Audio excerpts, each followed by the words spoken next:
And are you in Georgia? Is that correct? I'm in Atlanta, Georgia. You Right. are in the training mecca of Vail, Colorado? Vail, Colorado. The Yeah. training mecca of Colorado. So there has been an influx of obstacle racers to move there in the last 2-3 years. Oh yeah, trying to get an advantage. Well, don't tell any. Well, I hear it's pretty, etc. as well. It is pretty nice, but we got some cold weather coming in. Yeah, well, it's always been a haven for runners, but specifically obstacle racers. There's probably, I don't know, 10 or so that have moved there in recent years. Some live there already, but so we're definitely going to talk about your Spartan racing days. But I want to ask you, have you kept up at all with obstacle racing since you've left us, basically, since you dipped your toe in many years ago?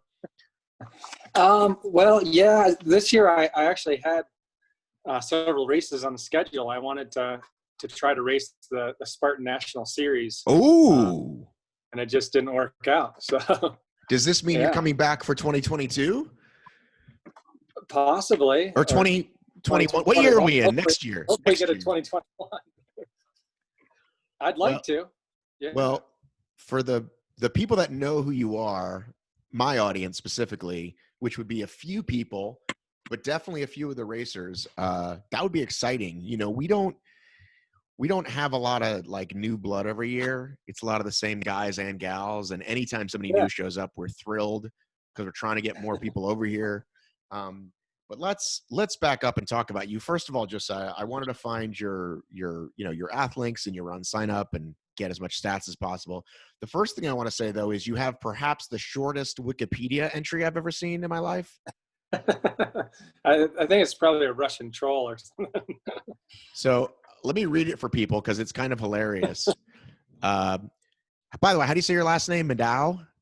Middaugh, just like it looks. Yeah. Josiah Middaugh, born 25 July 1978, is an American professional triathlete who most notably won the XTerra Triathlon World Championships in 2015. He's also won 11 national XTerra championships. And that's it. That's the whole thing. Perfect. Hey, maybe less is more. So why don't you explain what the XTerra World Championships are? Why don't we start there? Yeah, so the sport that I've been focused on most of my career is XTerra. So that's off-road triathlon. And it's modeled after the Olympic distance race. So it's a 1,500 meter swim. And then the bike is about 20 miles, but it's off-road. It's mountain bike. And then the run is a 10K trail run. So it sounds a lot more fun to me than regular triathlons. It's a little more exciting. And part of what has kept me engaged so long is that every course is dramatically different. And living in Vail, Colorado, I can really take advantage of my environment. And a lot of it's about going uphill on the mountain bike, uphill on the run. A big technical component to it with the mountain bike and the trail run. So it's fun, it's interesting, and then you go all over the world, and the venues are every race is just totally different. And so there's a saying, and I'm sure it's similar in the obstacle course world, that there's horses for different courses, because every course you could have in Alabama we have a twisty turny technical course. Right in my backyard, Beaver Creek, Colorado, we've got a high altitude, big mountain climb that we do. And then we've got world championships in Maui. That's, tropical and hot and humid. And so everything is just totally different. Beaver Creek, I did a Tough Mudder there in 2012. Yeah. Same place. Yeah. How'd that go? It was my first race out there, and everybody was telling me about, the elevation. And the elevation, like lungs wise, didn't kill me, but after every climb, I remember my legs just being dead. And they actually, for a Tough Mudder, they actually made it like we went, I think from 5 to 10, 2 or 3 times during the race. So like, that's a lot of gain for a Tough Mudder. You know what I mean? Like the only thing you maybe compare. It was pretty brutal. Yeah. You can maybe. Well, and of course, then when you get to cold water, you're freezing. This was June, so somewhat doable. You know what I mean? But like that compares for people who have done like Killington. I'm not sure what the total gain is on Killington in Vermont. So XTerra, that's actually the brand name of the race, or is that the sponsor? Yeah. So that's the brand. Yeah. So XTerra they started before the car company Nissan, and Nissan came on board and branded. And so, yeah, it was a bunch of guys in Hawaii that kind of thought up the idea. You know, Ironman was already happening on the big island of Kona. Right. And so this happens on Maui every year. So yeah, it's a brand. And so they do have other off-road triathlons around the world. And now there is also a ITU World Championship for off-road triathlon as well. And we've got some support with USA Triathlon. And you did what as an athlete in high school? Distance runner. So high school I did basketball, I did baseball when I was younger, but running was kind of my niche. And then I ran Division I in college at Central Michigan University. Okay. So then I moved out to Colorado. Actually, should I say Fire Up Chips? Is that you guys? Yeah, that's right. Fire Up Chips. Exactly. Yeah. So moved out to Colorado, got married, graduated, moved out to Colorado all in 1 week. So I came out to Colorado to do an internship, and that's where I started to pick up some other sports. And I realized that I did better the more sports that were involved. With the distance running, I would kind of top out at, 60, 70 miles. I could manage pretty well, but 80 miles plus, body started to break down, had a lot of overuse injuries, had a knee surgery in college. And so triathlon was a pretty good fit for me because I could cross train a little more. I could spend time in the water. I could mountain bike. And it was a little easier on my body. Well, if it's for the triathlons, I assume if you're doing trail, it sounds like those might be super cold. If you're like swimming if there's a lake by some sort of, right? Like in Beaver Creek, where's the water that you go into before you go up the mountain? So that's down in Avon. It's, we have kind of a window here in Colorado where the lakes are swimmable. It's not very long. So that race is end of July, and that's about the peak temperature of the water. It's usually about 65 degrees. So we still need wetsuits. Right. But most of my swim training is in a pool.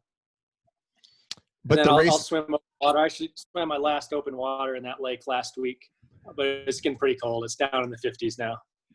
And you, sorry, I lost my train of thought. I was trying to fix something here real quick.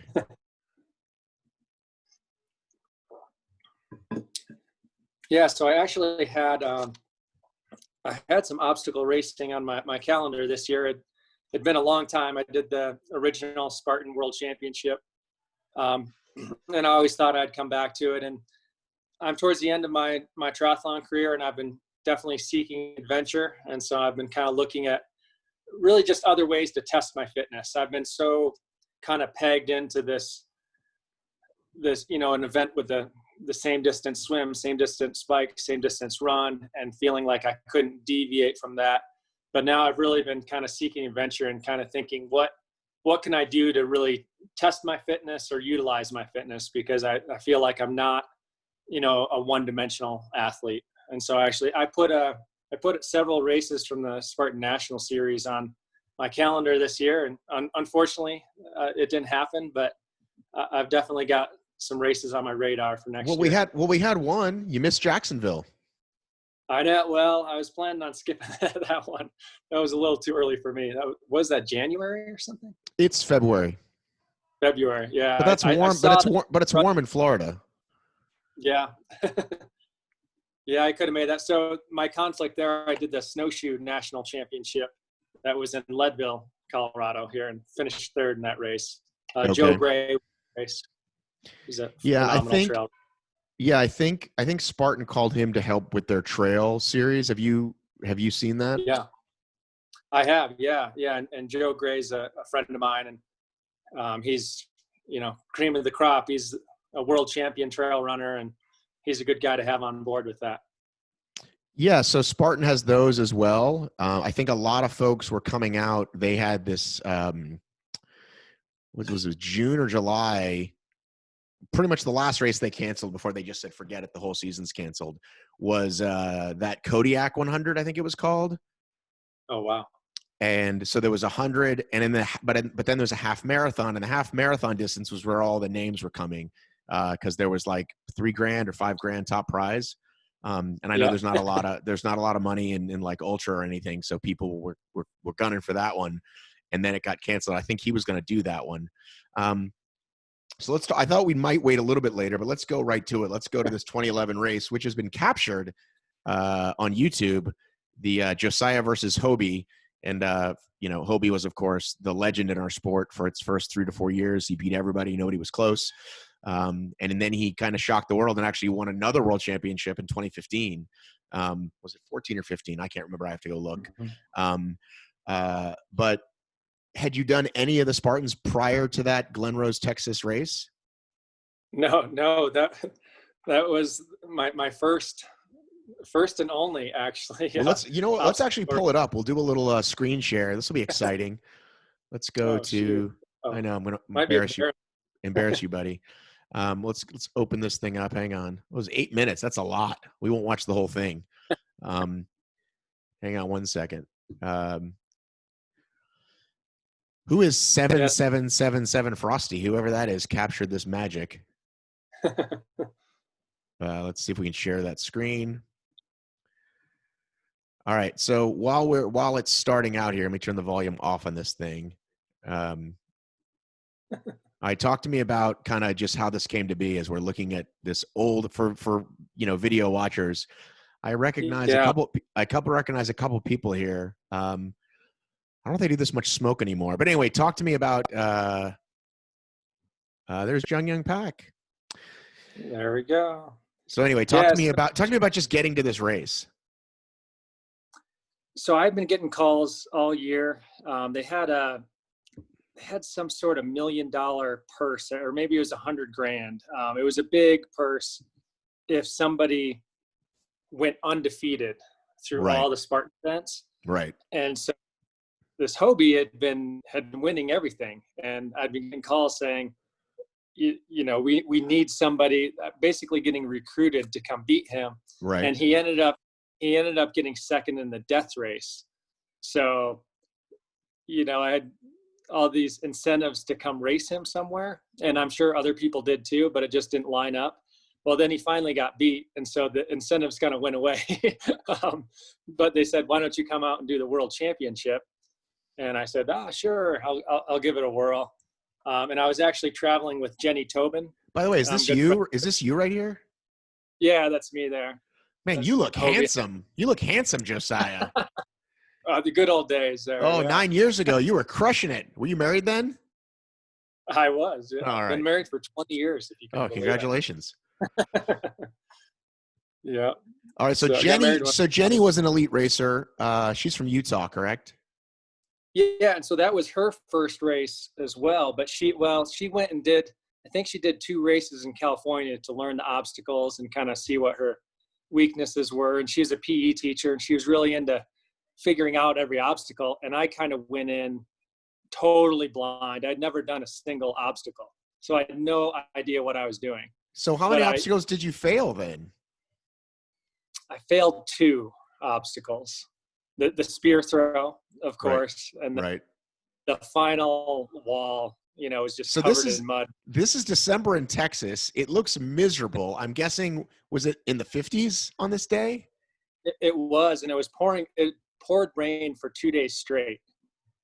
And so this is probably the first reprieve from the rain, but it was frigid. That was brutal. And if I recall, this was at the end of the day. Yeah, I think it was. It might have been a midday race, but now, this section here, all the coming through the water. Well, I was just going to say, all the elites run in the morning, but on this race, I guess they thought it's the championship.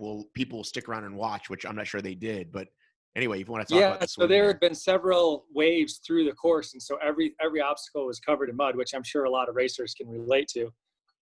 So things that were pretty simple, monkey bars or some of the walls that we had to climb across were just completely slick. But when I got out of the water right here, you know, Hobie's got like, I don't know, 15 kids or something. But two of his kids were sitting there and they're yelling, go, Dad, beat that guy. What's wrong, Dad? And I felt so bad because I have 3 kids myself. I was like, oh man, like this is the hero to these kids. And, you know, this is his big payday. But I wasn't trying any less hard. But no, of course. But that was Hobie's weakness early on, was the swim. People, the first time he got beat by in a sort of regular race, because I know he lost to Cody in the World Championships like 2 years later or the next year, or a beast course. Anyway, but there was a superhero scramble in Florida. He got beat because it was a long swim. So you got a couple seconds on him at the swim, and now you appear to be pulling away. But I have some bad news for you, Josiah. Do you want it now or do you want it later? That my burpees didn't count? No. That the obstacles have gotten much more difficult. Oh, you almost made it for your first spear attempt ever. Did he miss too? You both missed. Yeah, we both missed. And so these are some horrible burpees. Look at these burpees. These burpees are so horrible. There's Mike Morris counting these god-awful the rules were different then. The burpees, you didn't have to jump and you didn't have to do a push-up. So you're essentially doing like down-ups, right? Yeah. And meanwhile, Jung Young Pak made his, so he passes you here. Jung Young Pak, who would go on to win the first World's Toughest Mudder and the second World's Toughest Mudder. He ends up finishing 3rd in this race. Yeah, he was a huge name in OCR for a bit there. He had a few Spartan podiums as well. So that says 3 mile exit. So did they have options back then, even like the same day? Was it a sprint? There was a sprint option on that day, and this was a beast? Oh, I don't know. They must have. Yeah. So I think this was the beast distance. But you know what obstacle ended up getting me in the end? I mean, we were pretty much neck and neck on most of the things. I mean, I think he would have beat me anyways because, you know, I missed that last obstacle, but it was the barbed wire crawl. The barbed wire was so low that Hobie rolled. It was 100 meters, and he rolled the whole thing real fast. And I tried to roll because I saw him doing it, and I got so dizzy that I couldn't keep going, and so I had to go on my elbows. And he instantly put about a minute on me in the race, and he kind of sealed it right there. If it makes you feel better, I still can't roll.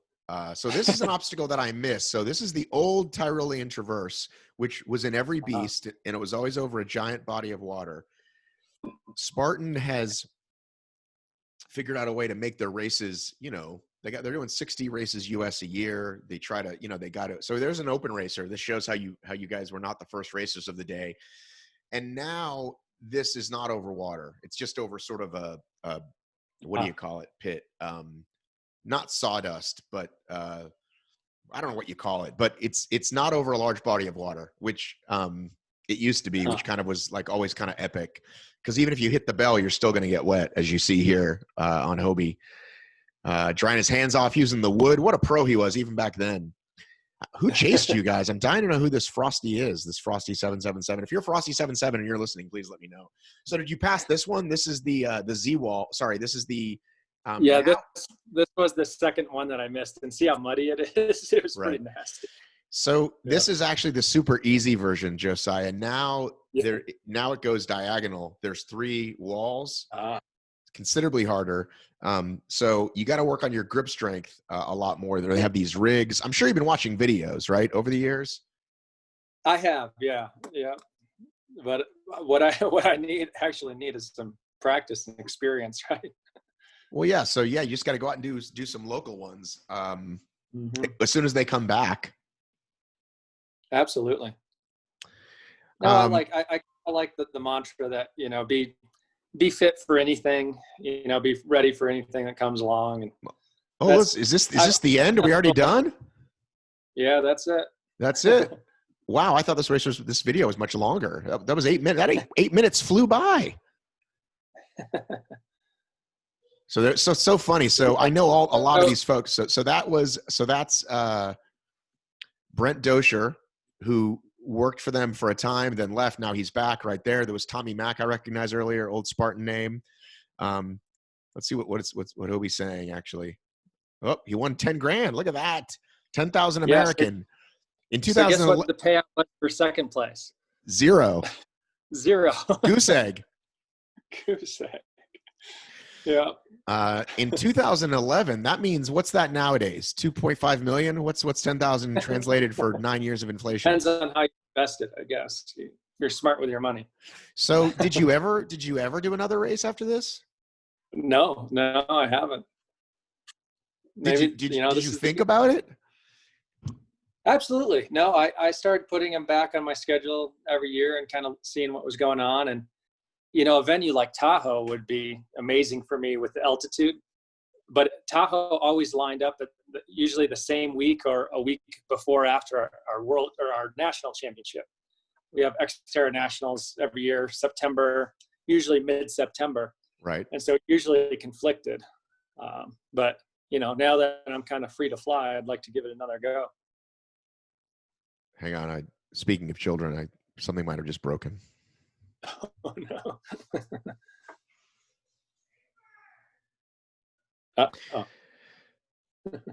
So you're in luck because they moved it from September, though, too. Do you know where it was supposed to be this year and when? Well, the world champ, didn't they move it to like Abu Dhabi or something? Yeah, it was supposed to be Abu Dhabi in December. Right. Are you a good desert runner? Who knows? Bring it on. You've never done it? If it's anything like snowshoeing. So are you saying you're like officially retired from XTerra? No, not retired. I'm going to give it one more year at the elite level, professional level. But no, I've just kind of opened up my scope a little bit more. I raced the Eco Challenge last year, and I'm just kind of seeking out some new races that just kind of perk my interest, I guess. Well, we're gonna get to Eco as well. So are the young bucks catching you at the XTerra? When's the last time? Are you still winning the world championships? Let's pull up your. No, I won it. The last time I won the worlds was in 2015. But I've been the best American racer for 15 years now. But it's very competitive. I actually just raced the world champion last weekend, Bradley Weiss. We did a 4-day mountain bike race, and I had the upper hand there, so that felt good. Beat him by a few minutes in that race. So I can still throw down with anybody, but yeah, it's so competitive. I've been, Mauricio Mendez from Mexico, he won worlds 2 years ago, and he's about half my age. So yeah, there's a good crop of fast young racers they don't really have a weakness. They have a good swim background, good bike background, and good run background. What are you best at? In XTerra, probably biking and running, and swimming's my big weakness, my big Achilles heel. Well, you've had all these years to work on it, man. What's going on? I know. Had I known I would have a 20-year career, I might have approached it a little differently. I always had the thought that I was, kind of late to the game. But yeah, if I would have known I was going to be doing it for that long, I would have honed in a little more on my weaknesses. But what's interesting now is you ask, a lot of the elite racers, well, the generation that I came through with, you'd say, well, I was a swimmer in college and then I found triathlon, or, I grew up running, was a distance runner and picked up swimming. And now you ask these elite racers, what's your background? And they'll say, well, I started doing triathlons when I was 8. Right. And so their background is triathlon. It's not a single sport. So they're pretty strong in every discipline. Right. It's kind of like say CrossFit, where people that came to it from something else, from powerlifting or from something else, and now it's like that's what they do. They're CrossFitters. Right. We still don't have people that have been doing OCR and then start. You know what I mean? We still have. That's why I said we have hardly any new people. So I think just even the idea of any, the only person that even tried was Max King. He did a few Spartans, and then he won that. Warrior Dash woke up one day and decided they were insane and were going to give away $30,000. So for 2 years they did that, and he won both years. Did you see that when that was going on? Yeah, I saw that, and I saw that he was doing well. Yeah, I think And that those weren't, dude, those weren't even like, those are like kids obstacles. Warrior Dash is like, you know, my 6-year-old, when my kid was 6, he could do the full course with me. So it really was just who can run the fastest. So you should come out for that. Yeah. I think need a little more training in the obstacles, but yeah, that's, you know, if the obstacles aren't that hard, it really favors a runner for sure. Right. So the pro runners will tell you that Spartans needs to make it more difficult because they've made it simpler and simpler for the average person because they need to, you know, whatever, you know, they need to, the phrase that I can't think of, needs to be made for the masses, right? Right. Really, but for you got to do some work, man. But it's not impossible. You know what I mean? Like, do you rock climb at all? I know a lot of folks do the rock climbing for good grip and core strength. I don't, you know, the grip strength, that would be something I need to work on for sure.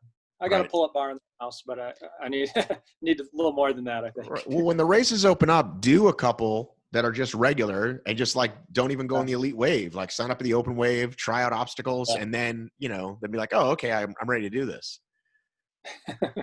Well, I think I'll jump in the elite wave and just see what happens. All right. Okay. All right. I mean, these guys don't fail anything. Just letting you know. These top guys, like, they might miss the spear, but they don't fail anything else. That's what I'd be worried about. Yeah, I was watching some of the videos and I'm like, wait a second. Like, when's somebody going to miss something? These guys don't miss. Yeah, they don't. It used to be like maybe you could miss an obstacle and still win. Now it's almost impossible. If you fail an obstacle, you're like, you're done for, unless it's something that a lot of people are failing because it's super rainy and like everyone fails the rig because everybody falls off it or whatever. But all right, dude, you're a champion. I don't want to tell you what to do. You can do what you want. Well, I can make an embarrassing video again, you know, and people can watch me fail at something. That's right. fun. I mean, I still think burpees are stupid, but you do have to put your chest to the ground these days. Cause now they actually do have a little camera that they'll go back and review for the top people. And they actually count them. So, and it's burpees like, are hot. A full burpee with chest to the ground, getting feet off the ground. That's work. They'll take the wind out of your sails. Right. That's serious work. Yeah. Did you what were you going to do besides the Spartan series? What were you going to do this year before it all fell apart? Well, I would have focused on the XTerra, and then I was trying to see how many Spartan races lined up. So it would have been some of the Pan American circuit here. So Alabama, Beaver Creek, we have race in Costa Rica, race in Mexico, Dominican Republic, Canada, 2 races in Canada. And then the Spartan races I was looking at, there was like West Virginia, there's Utah, Montana, and then that race in Tahoe. So I was hoping to get some experience from those other races and see what I could do in Tahoe. But then as I was researching it, then they had announced that the World Championship moved to Abu Dhabi. Yeah, you had 5 years. We were at Tahoe every year. Yeah. So I don't know. That race, I probably would have seen how a couple races went and decide if I wanted to travel around the world for that. Right. And Tahoe was very different. A lot of the people who like won the US series wouldn't necessarily do well in Tahoe because there's so many different factors. You know, people get in that cold water and freak out, or they just break down, or, you know, it's probably something you're more used to. You go to the top of the climb there at the venue formerly known as Squaw Valley, and there was a swim up there, and then usually there was an obstacle or two afterwards, and people would be bloody freezing. Right. Yeah, and that would be a little more in my wheelhouse with, you know, trying to get 3,000-4,000 feet of climbing on a course. Right. That's something I thrive on. Right. Well, we should connect you. I mean, you probably know some of these people. Maybe you don't, but like I said, there's a whole lot of folks out there. And, you know, we're a great community. Like, people compete against each other, but they'll train together and help each other out. Yeah. So you should connect with some obstacle racers out there. I should. Actually, I just messaged with Ryan Atkins the other day.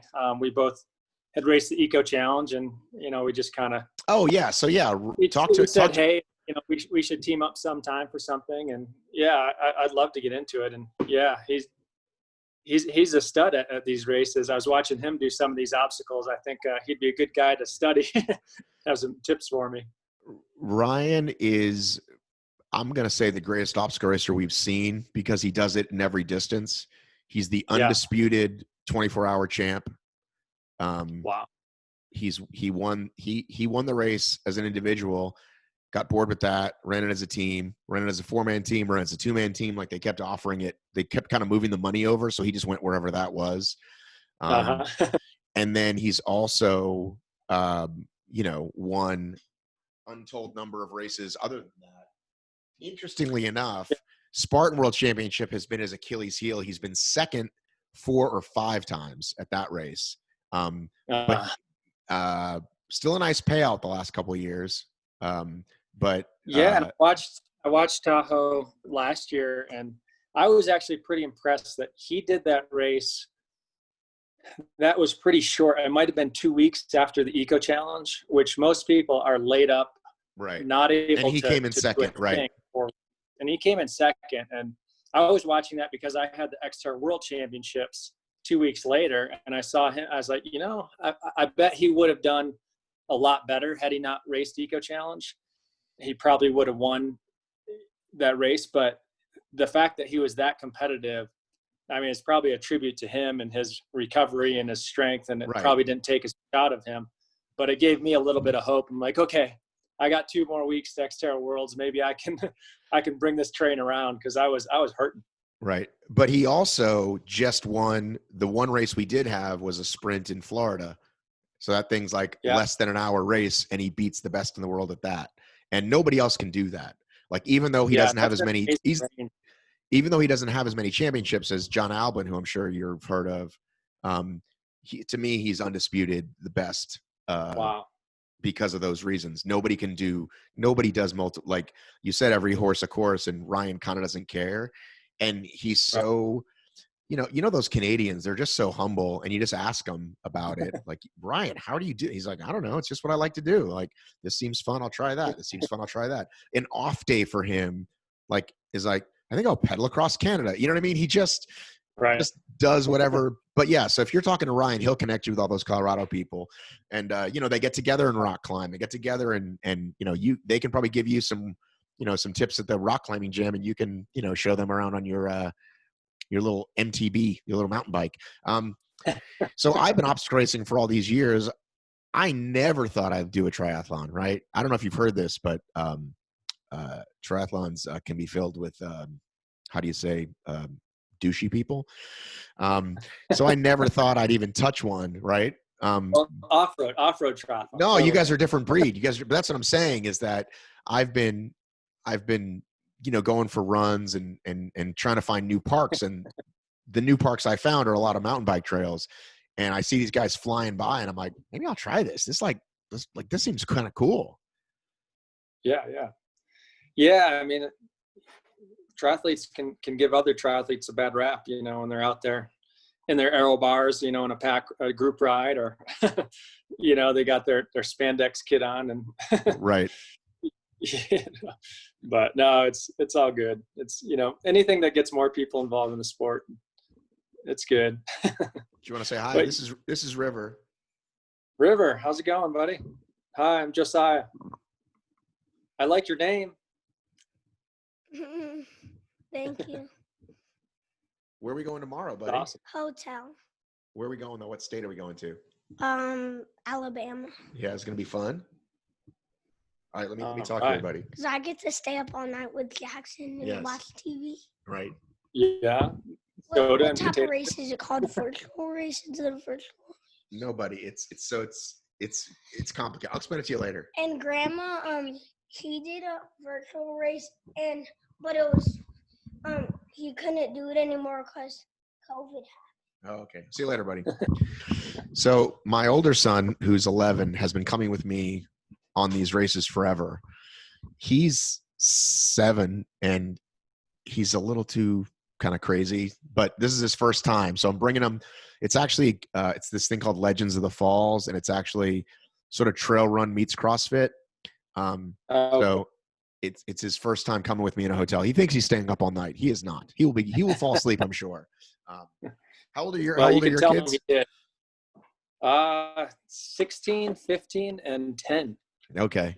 Yeah, crazy. And my older two, I have two boys and a daughter, and my two boys they're running on the cross country team, and they're pretty wicked fast. They're both, 16-minute 5K runners. And so they're really good guys to train with. They can hang on a 10-mile run, and I can barely hang on their interval sessions. It's pretty wild. Well, listen, you can go after, you can rematch Hobie's kids. Yeah, exactly. They're We'll have a kids. They're starting to race. I understand. Okay. And is Hobie 100% retired? Is he all done? He's threatened to retire multiple times, much like Brett Favre or a boxer. Hang on one second. Come in. Hey, I'm on a call. But I think he's finally. I think we're the same age. Right. We're pretty close. I think he's finally done. I think that he's still, if he chose his race carefully, he could still like he'd always be a podium threat, but he could be a winning threat if depending on his race. Like that year that he won Ohio, it was kind of the only race he did. Cody Moat, same thing, right? You know who Cody is, right? Yeah. Cody hadn't really raced the series, and then he kind of just set his mind on Tahoe, trained for it, and won. So I'm bummed you didn't come out. It would have been nice to see you mix it up there in the. But who knows? Actually, the national championship was going to be at Tahoe. The West Virginia race moved to Tahoe. Yep. So that probably is still going to be the case 2021. So we'll see out there maybe. Yeah. I'd love to give it a go. Yeah, and I'm sure the sport, like you said, the sport's evolved, and I'm sure the competition has only gotten better, and probably can't make mistakes like I did before. Right. And still well, so my game would have to be increased quite a bit, I'm sure. Right. But like I said, we need new blood, even though you're old blood. We need new blood. Because it's like obviously a lot. If you're doing well or making money in whatever sport you're in, people don't want to let me try this new thing. It's hard. You know what I mean? So we got to get people like kind of right after college who feel like, okay, I can't really, I'm not going to turn pro, as a marathoner. Yep. Yeah. Well, I mean, I think it's very visible now. My kids watch Spartan races on TV for entertainment. So I think there's definitely, I'm sure the sport will continue to grow. And I do think that it's a good niche. It's a good draw for people I like the concept because, I used to adventure race quite a bit. And I like the idea that anybody can show up without special skills and complete the race. Whereas adventure race, I can't do that because I don't know how to paddle class 4 whitewater or something, Right. And where you're you might fail, you might go out and fail obstacles and stuff, but you don't have to be an expert rock climber or, be able to, you don't have to travel with your bike and, all this other equipment. Like you show up and you can complete the race without any special skills. Like you don't have to be certified to climb, some certain pitch or something, Right. Well, or be able to rappel down things. Right. So let's talk about your eco adventure. You're on a team with Mike Closer, who is a legend, dare I say, in the sport. Would that be incorrect? I would agree. Yeah, he's a legend around here. Yep. And I moved out here 20 years ago, and I was watching him on TV in Eco Challenge, and he was already late in his career then. He was already a world champion mountain biker at that time. So talk to me about your recruitment to be on this team and how you wound up in Fiji. Yeah, so I heard that Eco Challenge was coming back. It had been gone for 17 years. And, I thought maybe Mike would apply, and he was 59. And I sent him a message. I said, hey, Mike, I figured this was my only way to get into this race because it was going to be invite only. And I said, hey, if you're ever, if you're going to put together a team, keep me in the back of your mind if anybody backs out. And so sure enough, he submitted his original team, with Michael Tobin and I think Ian Adamson and, some of the old guard there. And some of the guys didn't want to do it. Michael Tobin said, there's no way I'm going back to Fiji. I'm out, because he had a miserable experience there last time. And so Mike called me up and he said, hey, if you want to race, this was like May or June. And I said, at first I said no, because I'm like, how do I fit an eco challenge into the middle of my season? And the more I thought about it, I said, I cannot pass up on this. This is really a once in a lifetime opportunity to be able to do that. And this production was amazing. I mean, I think it was a $20 million production, the show. And so to be able, as an athlete, as a racer, to go and be a part of something like that was a pretty amazing experience. And so logistically, it was people love it, but to me, it was kind of a nightmare. I mean, we prepared, for 6 months, just logistically, like, okay, what's the best headlamp to use? What's the, sunscreen, climbing gear, what's the lightest climbing gear we can carry, and just preparing everything. And then talking about strategy in the race. And it was a lot of fun. What it did for me is that it took me into the backcountry a little bit more here. And that was pretty amazing. A lot of times I'm on designated trails a lot, doing all my workouts right out my door. But I was able to get out and, we did a straight line hike from Vail to Aspen, 3 days, with 40-pound packs and being up on 14ers, all summer. That was pretty amazing. And that just kind of opened my mind, and it was really what I needed. And then, so I got to go and do that race in Fiji and be a part of that event. It was pretty amazing. When you got to any of the mountain bike sections, were you excited? Were you like, all right, man, my wheelhouse, let's do it? Yeah. So we had Mike Closer, Gretchen Reeves, who is, she's been a pro mountain biker for 20 years, very accomplished. And then we had a guy, Flash Gordon Townsend from New Zealand, who is really strong in the bike. And that was our plan. It was like, we're just going to dominate these biking sections. But just the way that it lined up in the race, the first mountain bike, we took back like 90 minutes on the top teams.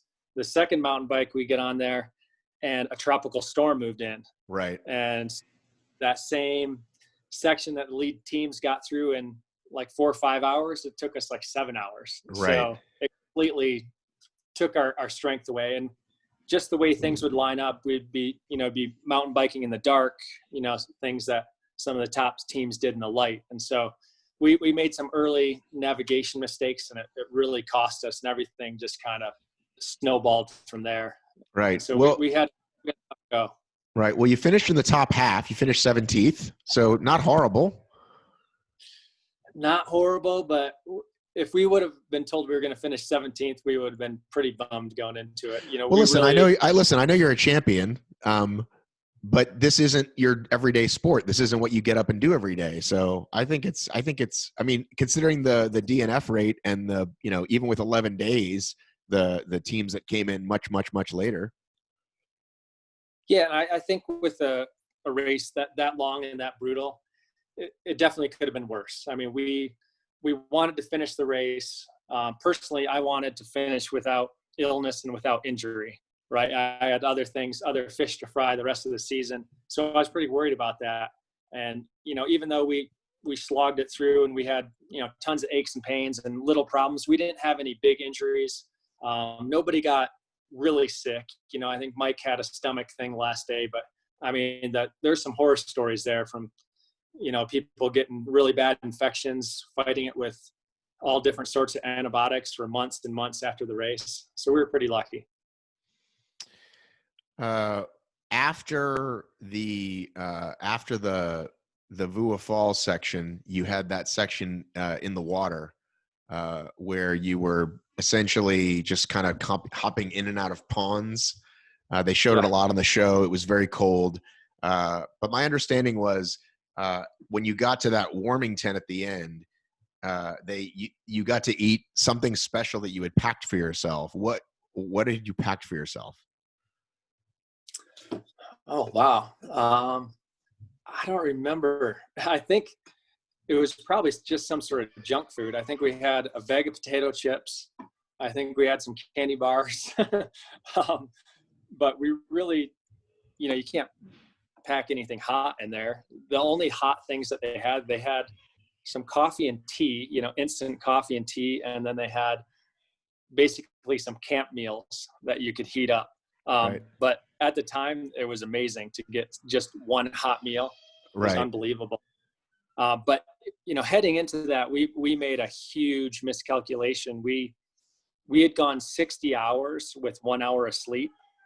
And so there was a camp 2 checkpoints before the falls where we planned to sleep, but we got there at 7 a.m. and our TA said, hey, the top teams are really struggling through these pools of cold water.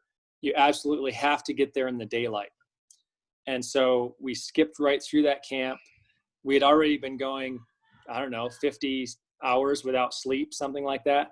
And when we got to we finally got to the top of the falls, it was dark and raining, and we had gone 60 hours without sleep. And then we tried to go into those pools, and Gretchen, the female on our team, we were all freezing cold and shaking, but she was legit hypothermic. And so we actually checked her into medical at the top of the falls, and they said, this is the one place where you're not allowed to sleep. It does not count for your sleep card. Don't sleep there. Well, we had no choice. The medical team said she can't go anywhere. They packed her with these heat packs and put her in, this space blanket sleeping bag thing. And they said she needs to eat and drink and sleep. And they wouldn't let us go until morning, because the next section, we tried to go out in those pools, and we messed around probably for 2 hours trying to get our bearings, because it was pouring rain. Visibility was probably maybe 10 meters. And we just couldn't go anywhere. And Gretchen was shaking. And so it was brutal. So we spent 8 hours, top of the falls, in the mud, going nowhere. So that was just one of our many big mistakes in the race.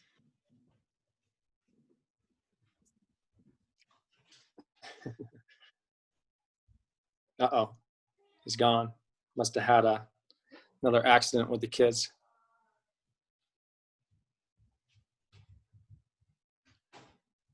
So I'll just keep going with that. But we made it into those pools finally in the daylight. So when we were working through those pools, we were back in the daylight.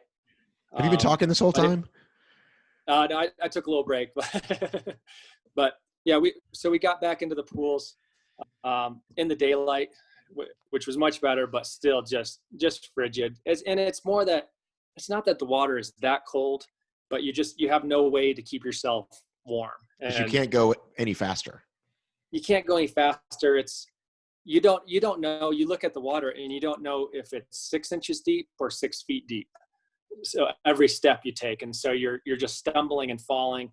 And that run up to the falls was even worse. You had all these car-sized boulders, and we hit that in the rain as well. And you're just slipping off of them, and you're going into the water, and you're just banging yourself up, hitting your knees, hitting your shins, just falling on your face. Sounds fun. So yeah, it was a good time. Well, and that's the big thing with adventure racing is it's all about embracing the suck, because on TV it looks like, oh, cool, you're going from this to this to this to this, and it's not really like that.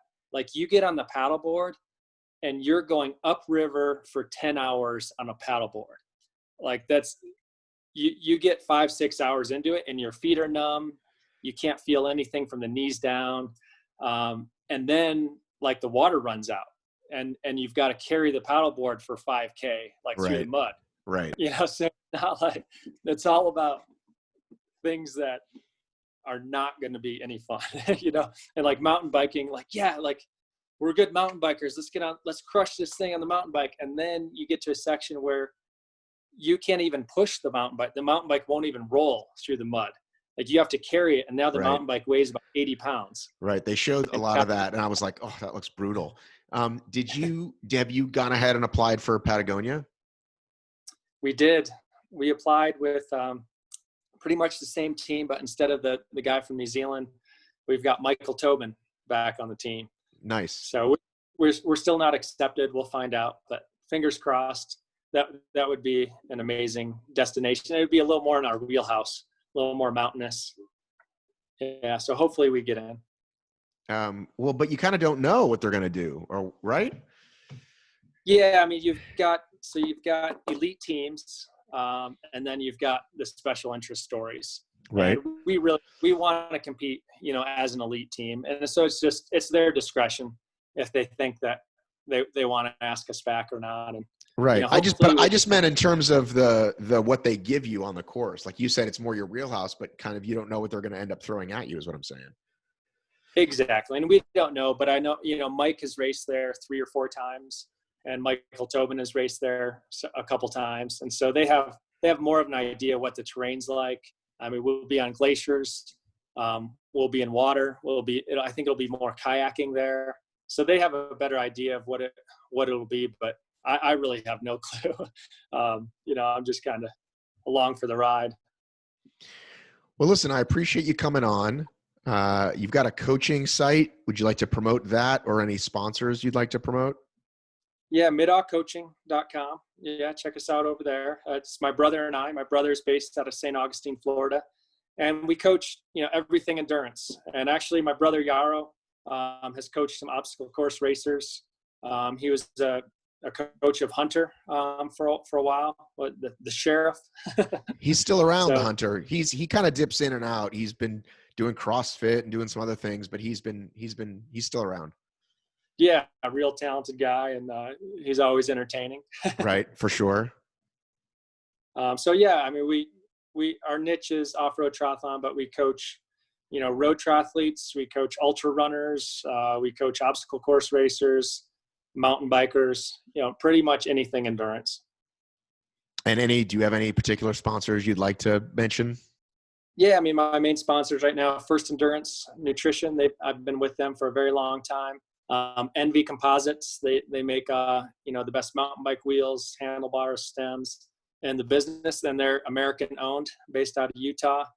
Optic Nerve shades, the owner is local here in Colorado, and they've been with me for a while as well. So yeah, I got a few good sponsors still hanging on. But yeah, it's been a wild ride, and I hope to continue a little longer. All right, let me take you off record. Hang on.